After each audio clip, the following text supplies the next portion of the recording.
Welcome to another episode of Transcending the Rabbit Hole. Today we're diving down the rabbit hole of entanglement.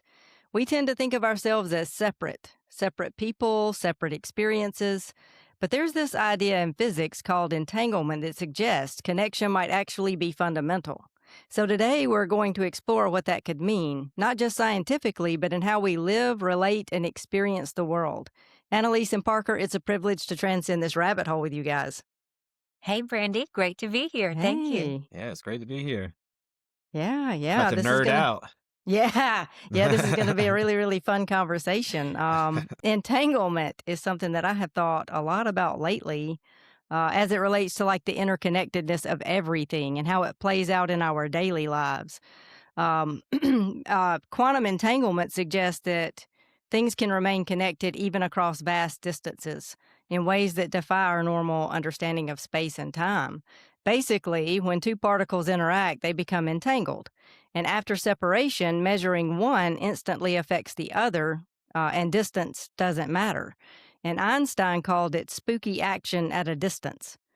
And so what this demonstrates is that reality is fundamentally relational, not separate. And when we think about this in terms of not just particles, but everything, because everything is made up of particles, it gets pretty interesting. Like everything around us, we are made up of particles. Everything, all of the material world is made up of tiny particles. And particles aren't solid little objects like we tend to imagine, like tiny billiard balls bouncing around underneath the surface. They're patterns of energy that show up as matter. And when we think about all of our interactions, we begin to see the deeper implications of entanglement and how it might be playing out in our lives as we engage with the world around us, like our relationships, where we focus our attention, the items that we accumulate, any exchange of energy, really. And like we have all said before on this podcast, we believe that we are all one consciousness, and so we're all fundamentally connected.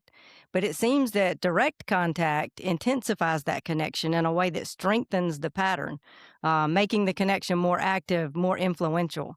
It's just really fascinating when you think about it. Our experience of the world is that we're separate, and we often think that we can just cut people off or throw something out and be done with it. But really, it's not as simple as that.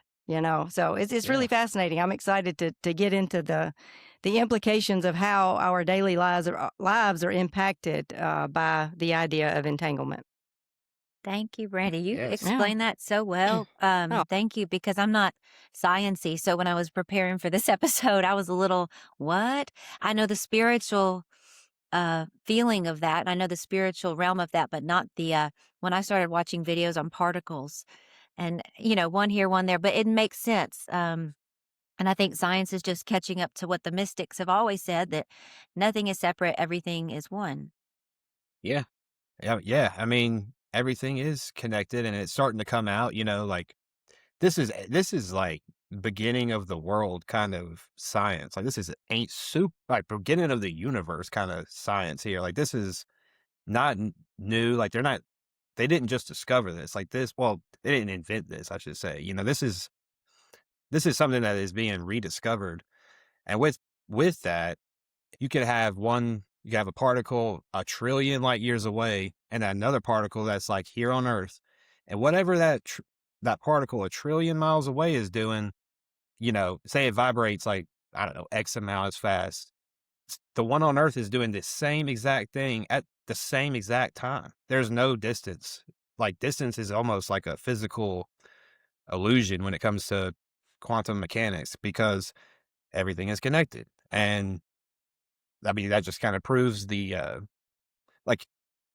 just proves like the distance is physical, because if something's a trillion miles away doing the same thing, it's just a big web of everything. And that's pretty much like really the baseline of the quantum, particle entanglement theory, I would say. Yeah, that's very well said. And and this episode is not very sciencey, Annalise, so no worries there.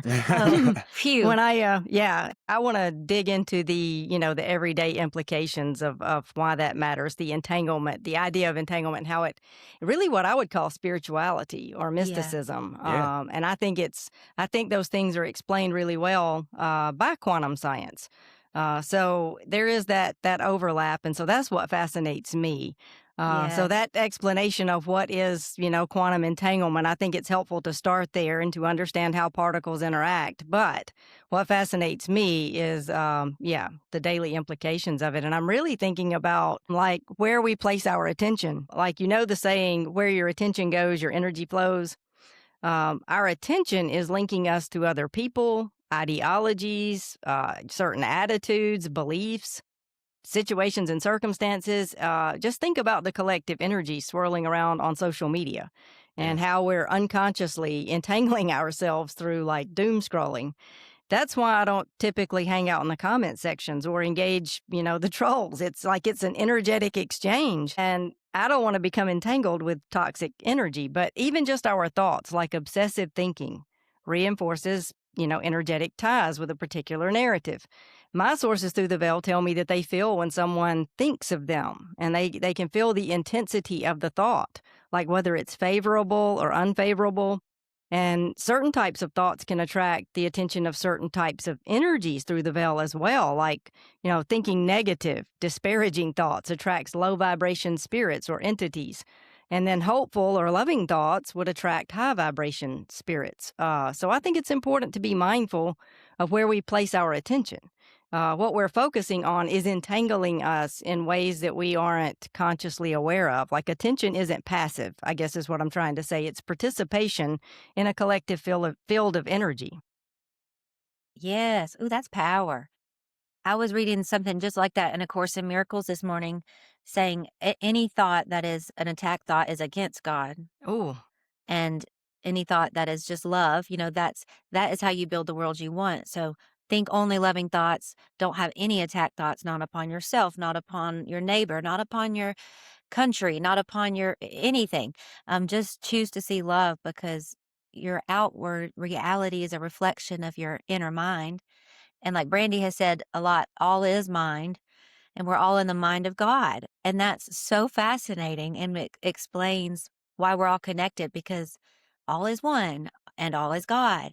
And we are just like we think we are these people, but we're all just a part of God's dream of what it's like to be in form. And it makes me think of this Willie Nelson song called Energy Follows Thought. And it's kind of a mm, new Willie Nelson song, and he doesn't come out with many new songs. He's Willie Nelson. So it's a good one. It's a really good one, but it's be careful what you wish for. Make sure it's really what you want, because your mind is made for thinking and energy follows thought. mm, So powerful. what Yeah. you think about is what you will get.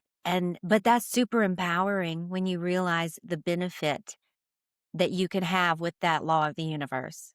You get to decide what you think about, but it's hard to break it. And they want our attention on so many ridiculous things that create ridiculous realities. And I think this great awakening is, starting to bring that down. So I'm excited to talk more about this. Yeah. You know, I want to comment on what both of y'all said. Brandy, like going back to the social media stuff. I Mm, mean, and what you were saying before that, like quantum entanglement is participation. It's not observance for the most part, because what you put your focus or observance on is what you're entangling with, and I mean, just think about like if you watch something horrible on social media, and then how you feel right after that. It's yeah. a energetic exchange. And you do that with when you scroll through and you see certain people that you either like or don't like, that's an that's a tie. That's a energetic tie to that person or that group. And our last episode, we talked about egregores, and think about all the quantum entanglement or just mass entanglement that's within that one egregore, and you're like plugging straight into that. And then and also like spirituality is quantum mechanics. Mm. Like it really is. When you break down both of them, they're both saying the same thing. Like the shamanistic spirituality, not just the stuff that we talk about on here and what shamans believe and everything like that. That is ancient knowledge that they didn't have the words quantum mechanics or quantum physics or anything like that back then. So when we are talking in like the spiritual language, it's literally the same type thing. And Annelise was talking about how attention follows thought. Well, that's true too. That's a quantum thing as well. Your energy attracts certain energy. Your, if you're putting out that you want to be the best in your you want to be the best farmer or whatever, that energy will be attracted back to you. And that's quantum mechanics in itself. And that's laws of the universe. And that's, as everybody's seeing, like spirituality. So everything kind of entangles in itself as well with different words, or maybe even different, however you want to look at it through a different lens or what have you. Yeah, yeah, because really and truly, quantum science is just revealing what the mystics have already always known. Yeah, exactly. And reality is mysterious and it's magical and it's beyond anything that we could conceptualize, really. I mean, if you think you understand quantum science, you probably haven't delved too far into quantum science. It's mind blowing. I Yeah. mean, Schrodinger's cat, is it Yeah.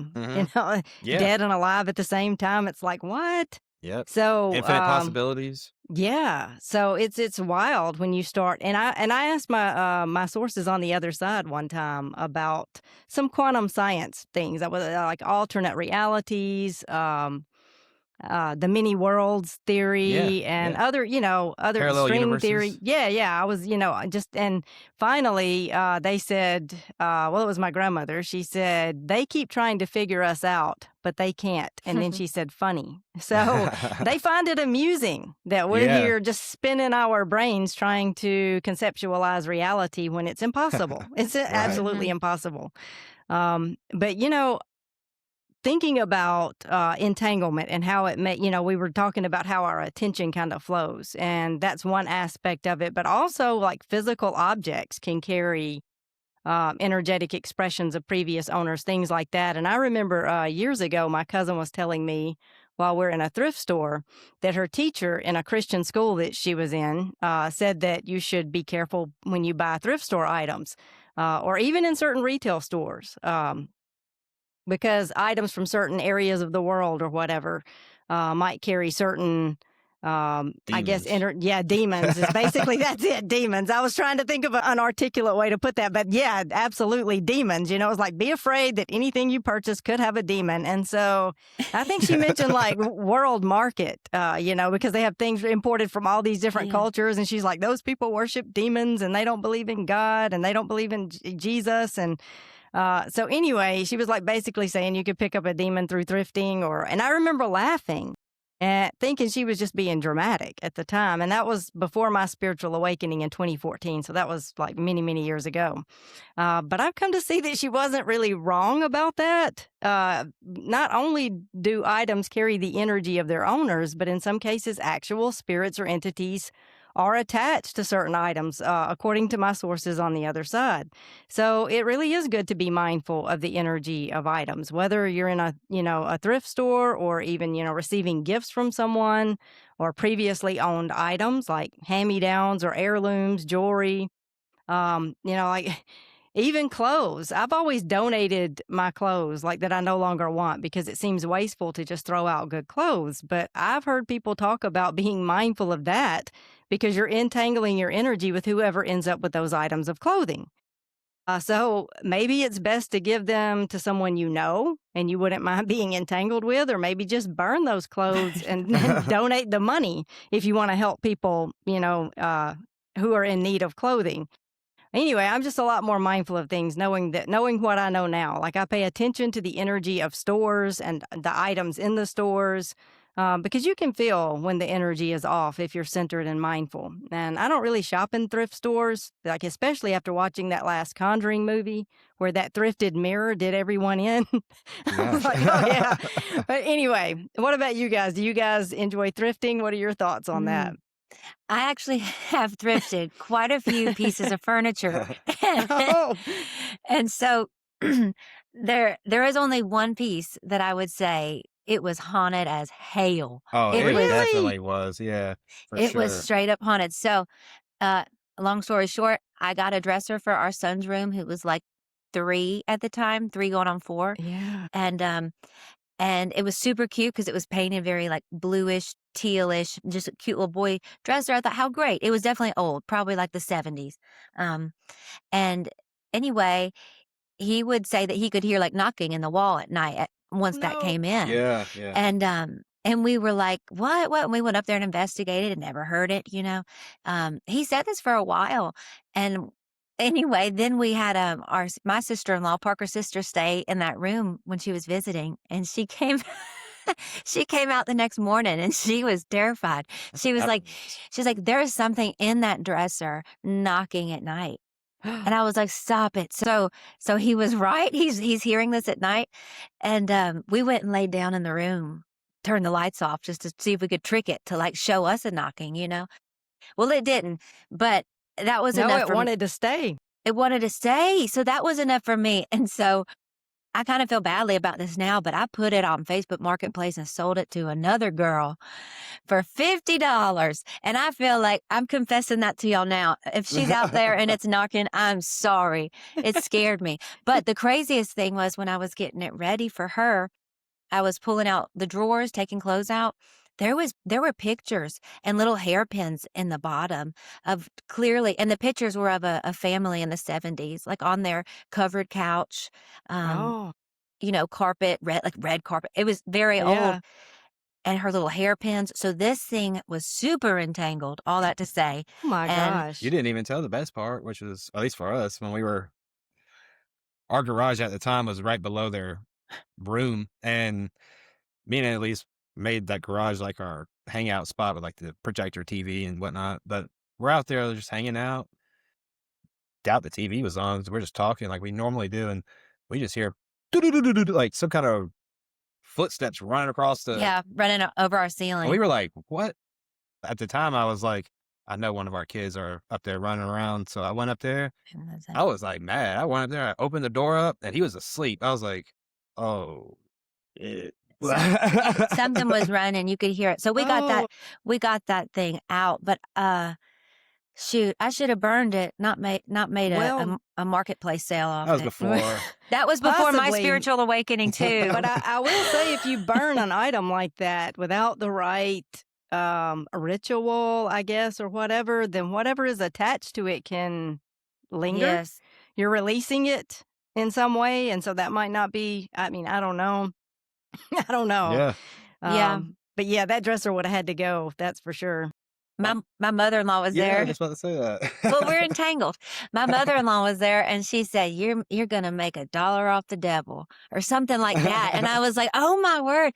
So I hope that dresser is long gone because you know what, you something could was have wrong put with it. This is the thing. You could have put that like on eBay as a haunted item and made bank, sold because more, people buy yeah. haunted items. Speaking of that, the most haunted item that I've ever heard of is that Annabelle doll, you know? Gosh, yeah. And Oh, people, yeah. that he like literally killed its last owner, or the dude died of some kind of right after he bought it, you know? Yeah, well, it was the handler. He didn't own Annabelle, but he was the one taking Annabelle around touring. Yeah, and they Oh found my him gosh. dead in his hotel room. Of course, it was, they said heart attack. But he was a young man. What was he?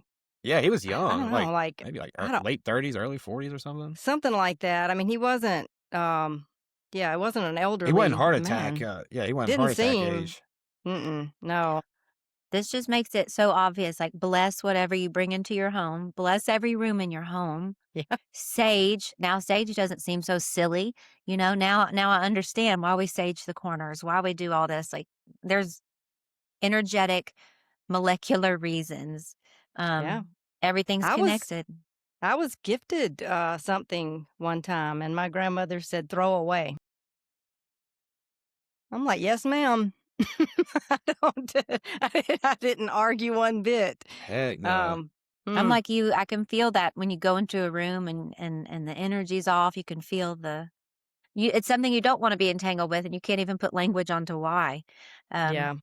Or the opposite. You walk into someone's home and it's just the homiest home, and you feel the love in their home. Yeah. They're so, gosh, that's why sleepovers were always hard. Like as a kid, you go into someone's house, like, oh no, well, I don't like these vibes. Yeah. Or I do, and then you're entangled with them. So Yeah.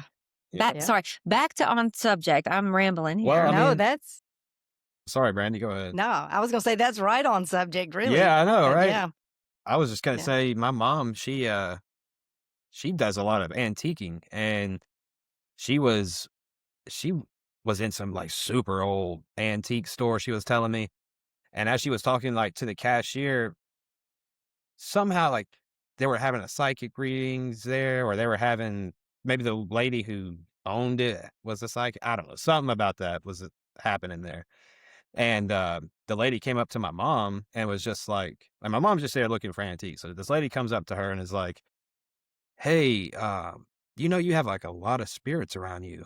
And she was like, "What? Like, what do you mean?" And she's like, "Yeah, this house is known to be, like, a little haunted, and, like, a family was here," and she's like, "I can literally I don't know if she said I could see him, but I could see him or feel this family around you, and they're just all around you here."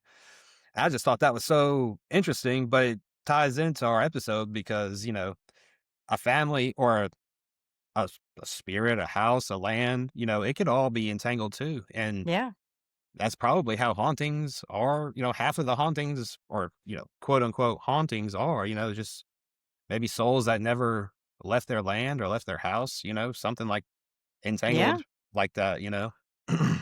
I do too, because spirits are everywhere. Like they're literally all around us all the time. And Yeah. most of them are somewhat neutral. And so they're not malevolent. They're not trying to harm anyone. They just, Yeah, exactly. they're just there. But, there are items that get entangled with certain, and like you said, the geographic locations, land. Think about battlefields and hospitals. Oh Yeah. my gosh. I think about like residual energy when I think about locations like I was saying, battlefields, hospitals, old asylums, Yeah. old Southern plantations, those places are often investigated for paranormal activity. So there's a ghostly allure to them associated with certain geographical locations or houses or buildings. But aside from just spirits or entities, those places often carry a heavy energy. Like when you think about large numbers of people in a particular location experiencing traumatic events or oppression, it really generates a heavy energetic signature. My cousin visited Auschwitz, and he said that the energy was palpable in that place, as you might imagine, and there are certain cities around here that I can feel when I drive through like a heavy energy. It's palpable. I'm about 2.5 hours away from Selma, and when you think about like Bloody Sunday, that energy just still lingers there. And the last time I drove through there, I had to stop on the other side of it and kind of shake that heavy energy off. It's like I felt it. It Yeah. really shifted my mood. So yeah, I'm sure you guys feel it too in places, especially in the South. Yeah. You can feel that. Well, actually, I would say the opposite. When I'm in New York, sometimes Really? it is so crazy the energy that's up there. It's like, I mean, it's different for sure. It's I guess real it's different. everywhere. It's just kind of for different reasons, maybe. Yeah, exactly. It probably is about like how you are as a person too. Like if you're able to pick up on that kind of energy, or if you Yeah. are, picking up on it or not. Mm-hmm. But yeah, I mean, for sure, like there's definitely certain places that Yeah. Yeah. the energy is really good or really bad. This is why I don't go to concerts. I don't go to big public Yeah. outings. I don't go to, if there's going to be a lot of people there, I'm not going to be there. And it's not out of fear, it's out of like wisdom. Like, I don't know you. I don't want your energy with mine. I've worked real hard to create a peaceful sphere, and taking that out in public is just like throwing it out with the garbage. You just don't know. I mean, that sounds ugly, but you just don't know what you're going to get out in the masses, unfortunately. So if you're going to gather with people, be mindful of who are you gathering with, who are you rubbing up against, who are Uh-huh. you, and take it even further. Who are you tangling up with, in other ways? I mean, that's a heck of an entanglement right there, the most deep entanglement. And so it's like that rabbit hole just goes and goes. Yeah. Yeah. Well, everybody has Yeah. an energetic signature. So, Yeah. you know, Yeah. you can intertangle it with somebody else, or you can do it with an object or what you watch or what you listen to or anything above. That's what we were saying at the beginning. Everything is entangled within quantum mechanics or quantum physics. It's just, Yeah. that's how it operates. That's right. I mean, even stores, like, retail locations, things like that, just like houses carry a certain energetic expression or can have energy, like residual energy from past events or past, like houses was the Amityville house where Yeah, a whole family was murdered. They've actually changed the address of that house, and it's been renovated so that people don't know where it is or which house it is, because the family actually lives in that house now, which I can't imagine. that's But crazy. Whoa. I would never do that. us yeah, they say, "Well, it's not really haunted," that all of that was just hype, and that's possible, I don't know, but, for what happened in it, the murder of that entire family, that energy of that would Yeah, have to still linger whether it's, uh, properly haunted or not. That to me would that yeah, be off limits. Mm-hmm. I don't shop in certain stores because of the energy in certain Yeah. retail locations. Yeah, and I used to think it was just me, like, "Oh, I don't know what's wrong with me or why I feel that way," but I've had the opportunity to ask my sources on the other side about some of these places, and they confirmed, yeah, something is off. Yeah. And so I'm like, "Okay, well, that's all I needed to know." When we've been home shopping or apartment shopping, I always ask, has anybody ever had a big trauma or death in yeah, this home or in this apartment? And unfortunately, I asked that too late with one house, and they told us, and we learned our lesson. And I think there's a law they have to tell you if They I thought it do. was supposed to. Yeah, yeah. I So, think do you have to ask, though? I think I you think you might do. I don't know, I feel like you do. They're not just gonna come out with it, like but maybe Yeah, some people would. Yeah. Yeah. Yeah. And I mean, just because someone has died in a house doesn't mean it's haunted or that it's bad energy. It could have been, a person with good energy. And even if the person lingers there, they could be good people, like Granny. She remains connected to us and at her house that she crossed in, but it's not, like malevolent. Yeah. So it's not what you would call a haunting when you think of it in a traditional sense. But, like you get in that dresser, you don't know. It could have been someone good that's just attached to Right. that object or whatever. But it's just the idea that you don't know them. And so it's just like this Mhm. this energy that doesn't belong to you or your family. Right. And so it's kind of creepy. yeah. And And I'm all you're missing thinking, is the body. At that point. right, yeah. And speaking of the body, I'm thinking about like organs, people who have gotten transplants, Yeah. cases of organ transplant recipients experiencing significant personality changes that mirror the donor's traits. Changes like new taste in food or music, or even desires and interest, hobbies, career paths, things like that. And some even take on the donor's mannerisms. In one case, was a lady who received a heart and lung transplant in the 80s. I think this is one of the most popular cases. And after the surgery, she had sudden cravings for chicken nuggets and beer, which she never liked before that. And come to find out, her donor was a young man who loved chicken nuggets and beer. Ah, There are also cases of people who begin dreaming of the donor after surgery. And one documented case I remember reading about was someone who was dreaming of the death event of her donor. Like, the way that the person had died. She was having these night terrors. And she was seeing his face, though she had never seen him before. So anyway, what do you guys think is going on here? Are we talking about like cellular memory, or is it something deeper that we don't fully understand yet? I think it's cellular memory for sure. I mean, Hmm. it would have to be because cells are they hold memory, they hold Hmm. resonance.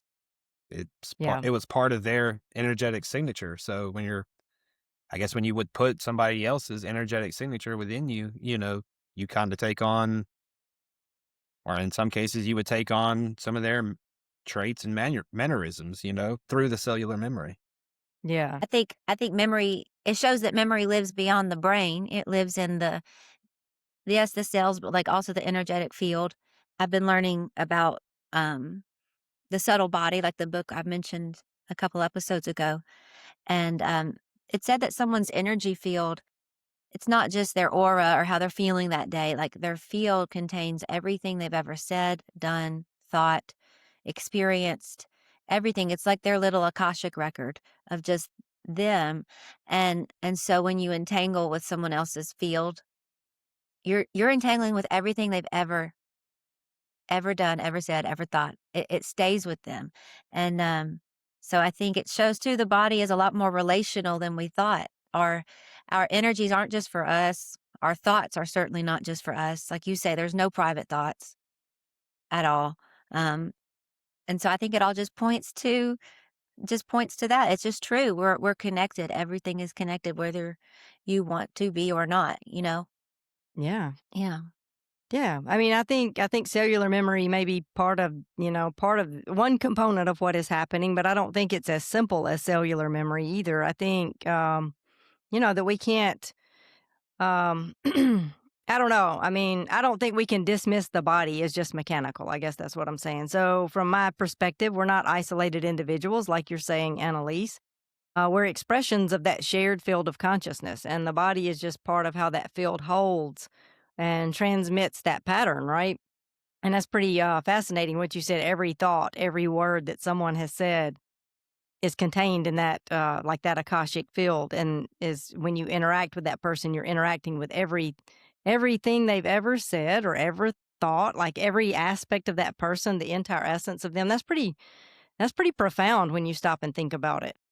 Yeah. Um, And that's what you said. On the other side of the veil, you have to come face to face with everything you've ever said, thought, done, and how that made the other person feel. Like it's all one.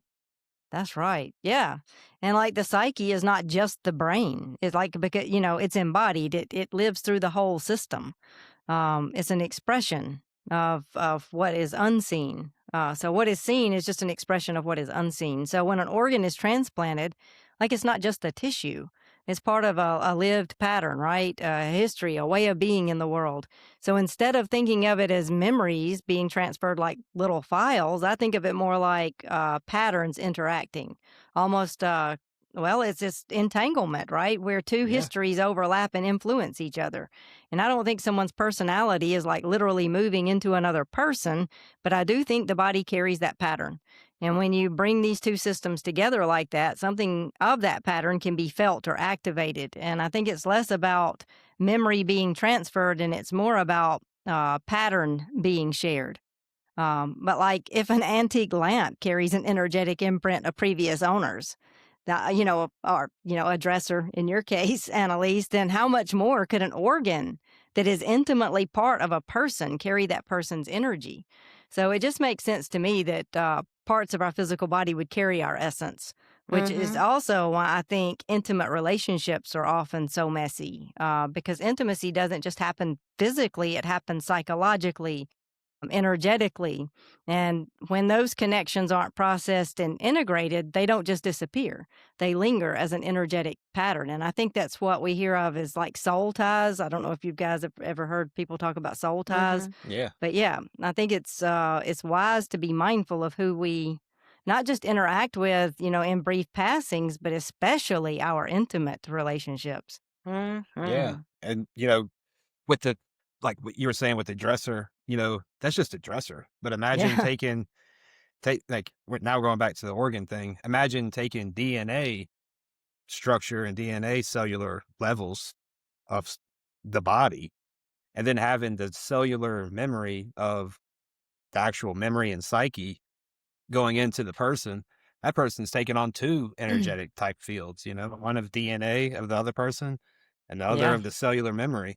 Mm-hmm. Yeah. So, yeah, I mean, that's pretty wild when Mm. you think about it. It Yeah. makes me think too of like eating meat. What Mm. the meat you take in is going to be the frequency of how the animal was treated, how they were killed, everything. And Yeah. so, like, if you need to eat meat, get a happy cow, like we call it, happy cows, happy chickens. They've been treated Yeah. well, free range. They've had grass. They've been loved, and however they were, you know, put to sleep was gentle. And I think it matters because everything you take in has an energetic signature and will stay with your energetic signature.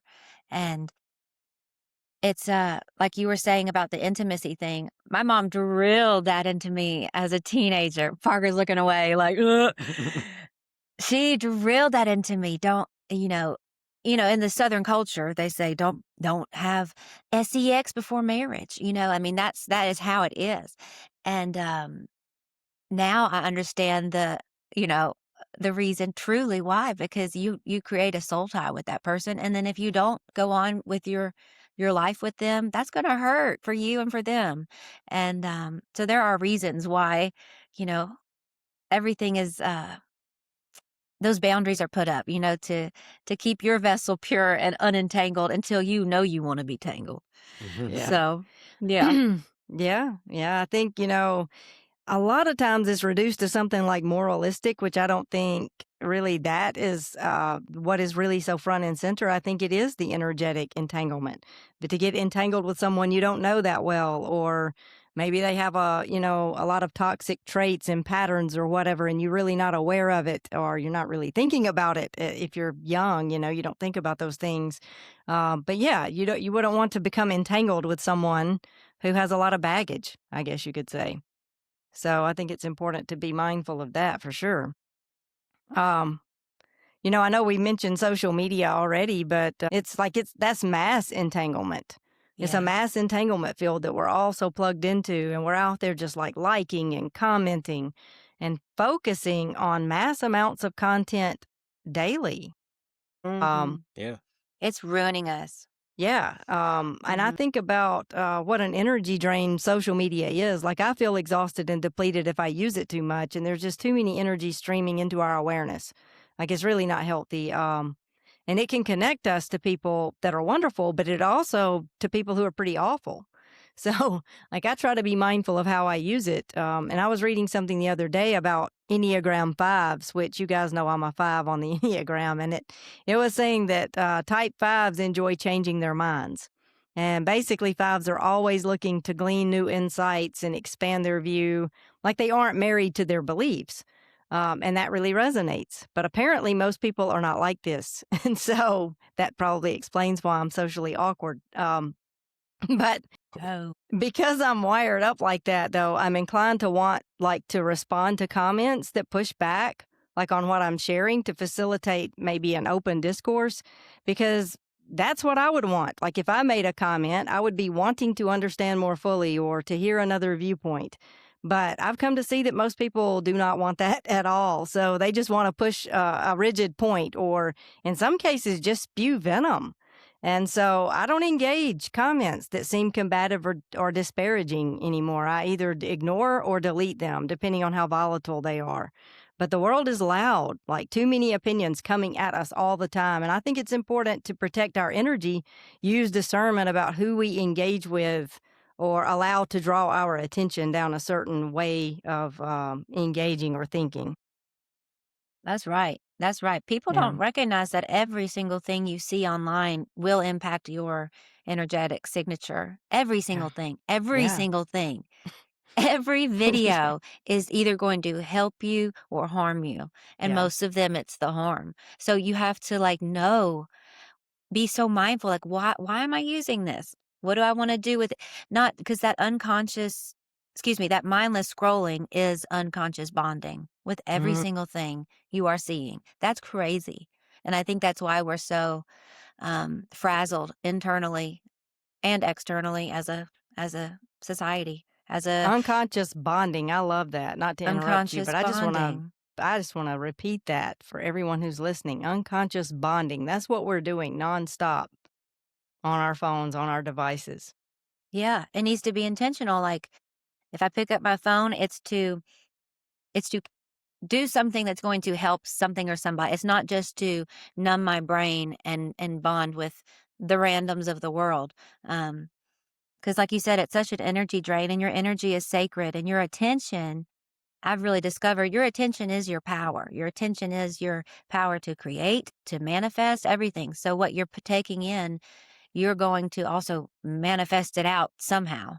And so, even though it's so fun, I know sometimes to just scroll and see all the videos and blah, blah, blah. You notice the drain Mm. afterwards. Oh, It's, yeah. um, it's never worth it. It's never, like, every time I think it'll be, nope, never is. Never is. So Yeah. I told Parker I want to get a dock for our house where our phones live there unless we need to make a call or send a message, where it's not, it's in our pocket, which frequency wars, hello, they are just omitting frequency, but that's another rabbit hole. The EMFs Yeah. are horrible. But yeah, I think just using it consciously, like you said, like you can meet great people and do great things online, but be conscious about how you use it. Just like you're conscious about who you entangle yourself with in all other ways. Yeah. Yeah, I mean, when I'm on social media, specifically like Twitter, or X now, and I like X, like I really do, because I get what I am searching for, but a lot of the time when I'm on there, I'm just like seeing these like we'll just talk about like the war that's happening. Mm. Well, my whole Twitter feed is the actual bombings that are going off in these places. So I'm like literally seeing all these stuff that's going on. And normally it's all right. I'm okay with that kind of stuff because that's how I am. But recently, I just have found myself not looking at it and just being a little bit more happier, because like y'all said, your attention and energy is practically being sucked out, as we're watching or as I'm watching that kind of stuff, or you're watching whatever that's not resonating with you or whatever, it's pretty like I started to get anxiety looking at it, I mean, it's just a lot of emotions, a lot of just energetic ties that go on with craziness on social media. Now, there are Yeah. other things on social media too that like my Facebook is all, spirituality, uplifting things, which is nice, but the majority, like y'all are saying, is to suck your energy out and keep coming back, because we can't stop the scrolling until somebody says to get off the phone, or something like that. So maybe just a Yeah. little bit more intent to maybe like do like 5 or 10 minutes a day or something like that for myself seems to be helping out with that, because everybody's got something nasty to say. Everybody's got something, there's a bomb going off. It's all kinds of stuff going on now. Yeah.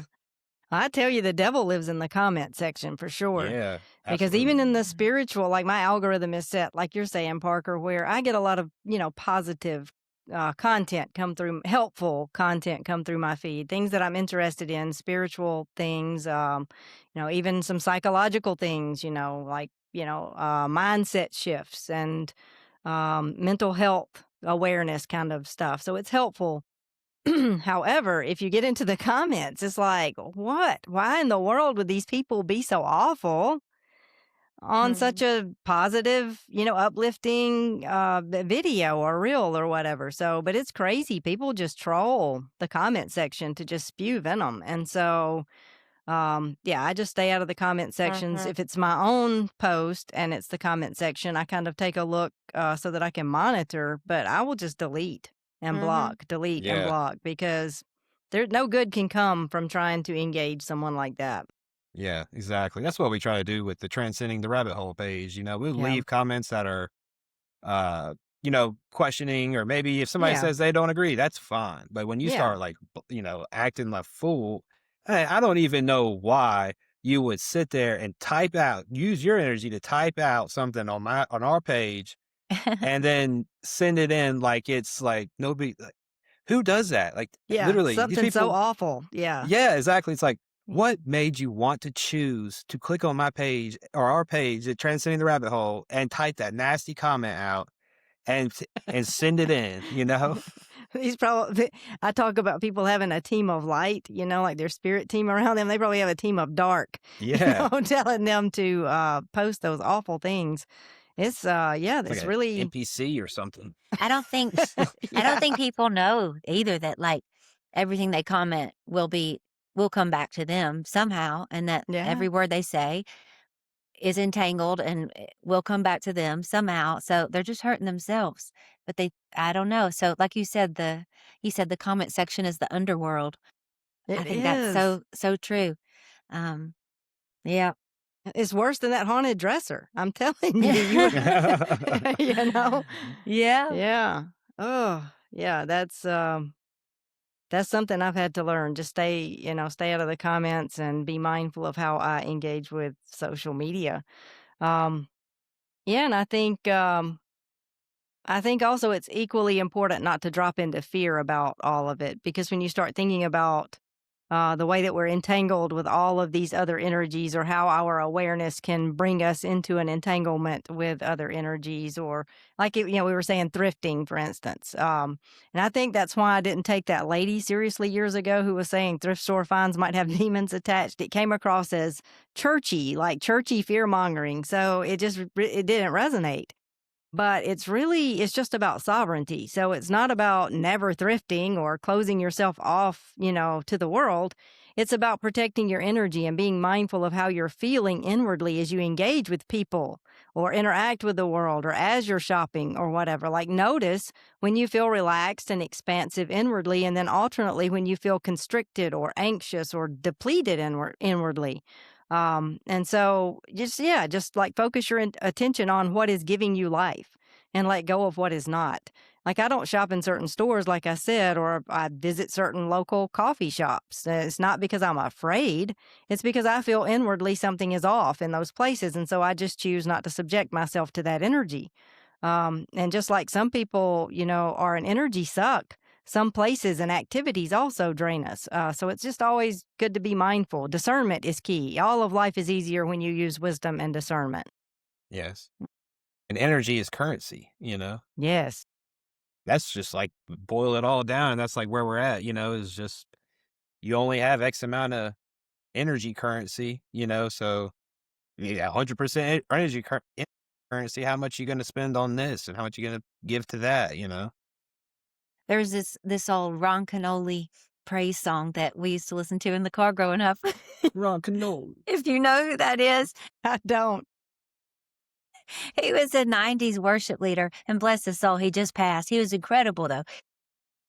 But it said, "Give, and it will come back to you. Good measure, pressed down, shaken together, and rolling over." And of course, that's in the Bible. That's energy is currency. Yeah. And so if you give and you focus on like putting out the positive entanglements, it does come back to you. So to me, that's the silver lining, is like, yeah, it's easy to get entangled because entanglement is the nature of reality. But the whole purpose of that is that maybe, just maybe, we'll all choose love and get so entangled in that becomes heaven on earth. Yeah. And so I think that's just a positive way to look at it. Like, it can be for our highest good if we would just choose the loving way, whatever that is, in whatever situation we're in any moment. And hopefully everybody else will too. And then we all entangle together and it's just great. But I think right now, we're going through a shift where you're seeing two little sets of entangled webs.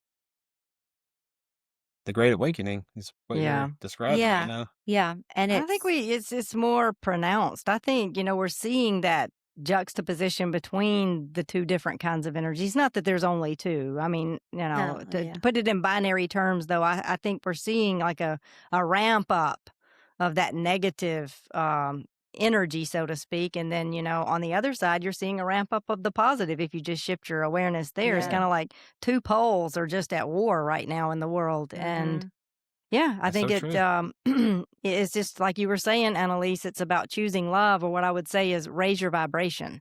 Yeah. And that part of that is where you place your awareness, right? In order to vibrate high, it's about what are you meditating upon? What are you ruminating on? Where is your attention flowing? Mhm. And so it's about being mindful enough that you don't just unconsciously go where the world is telling you to go. Like, Right. that we have all of this media coming at us all of the time, people, and it's also, considered a virtue to be busy.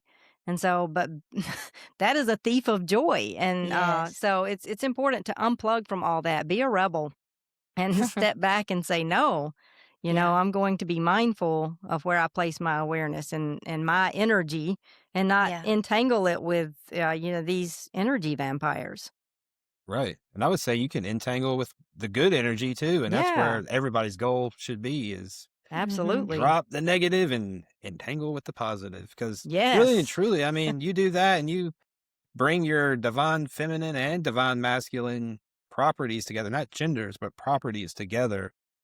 And you'll be living in like your own created reality at that point, you know? Yeah. Yeah. No, like knowingly, not unknowingly, like everybody does already, but like you are knowingly creating your reality.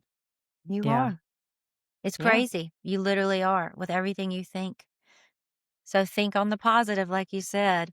And that's not all that comes through my awareness. Each day I have just this Well, influx of nobody's, yeah. busyness thoughts. But if I can just, the ones I grab onto, let them be something that is good, true, and loving, then the reality I will see must be good, true, and loving Yeah. eventually. And um, that's where the work begins, I think, is just training your brain of what to entangle with there. Yeah. And and then let it go outwards. Who do you entangle with? Where do you go? And just be very mindful. And you can create your own little heaven on earth and it'll spread. If everybody does that, it'll spread. Yeah, because everybody is entangled. Every consciousness, everybody's consciousness, soul is, well, I don't know about soul, but everybody's consciousness, soul, I guess, is entangled. We've talked about it on the podcast about the monkeys, monkeys on this island, monkeys on that island, pretty much doing the same exact thing. One learned it here and one learned it there within like a day. It was something crazy like that, Mhm. so it's everything, every single thing is Yeah. interconnected. Yeah. And you have your direct connections too. I mean, we are all interconnected, like humanity as a whole, collectively, like you're saying, Parker. But more to the point, your own sphere of influence, the people that you have direct contact with, the people that you are speaking with daily, your family, close friends. So yeah, as you shift, that shifts also. Like Yeah. you influence the people around you and they influence you also. So I think that's why it's also good to be mindful of the people that you spend a lot of time with and things like that. But also, like we were saying, items, you can buy items that have an energetic expression. And, we were talking about haunted dressers, things like that. But what about like buying some flowers and that they have this uplifting, energetic expression? Yeah. Put some flowers in your window or, you can bring things into your home, into your environment, into your space that uplift you, that, Yeah. that entanglement is serving you and not depleting you. That's right. Yeah. Well, I guess. As we close out today, we want to thank you all for listening and remind you that our monthly Burrow gathering meets on Zoom the first Sunday of every month from 6 to 8 p.m. Central Time. It's a safe space to bring your questions and participate in open conversations around an array of rabbit hole topics. You can join us anytime through Patreon. The link is in the show notes below. And thank you all for transcending this rabbit hole with us. As always, cosmic blessings and peace.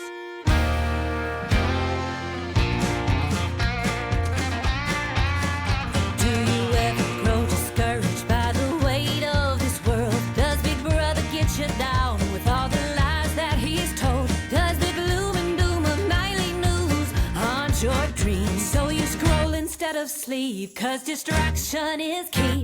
But as long as there is still a sun up in the sky, I can choose to live on the sunny side. It's somewhere between burying my head in the sand and falling down the rabbit hole again.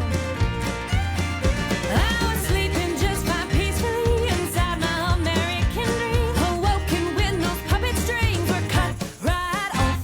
The evidence you can't ignore, share it, call you misinformed. I know the truth, but trying not to lose my mind. I'm somewhere between burying my head in the sand and falling down the rabbit hole again.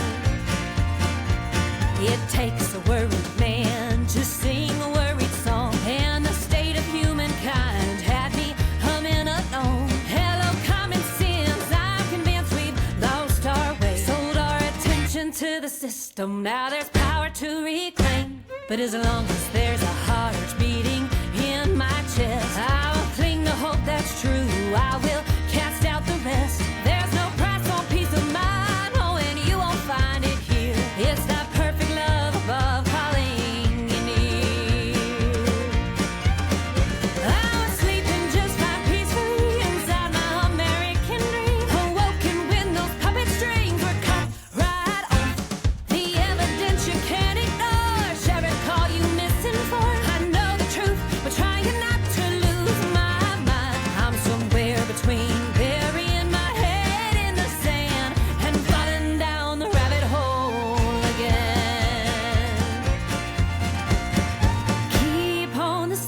die.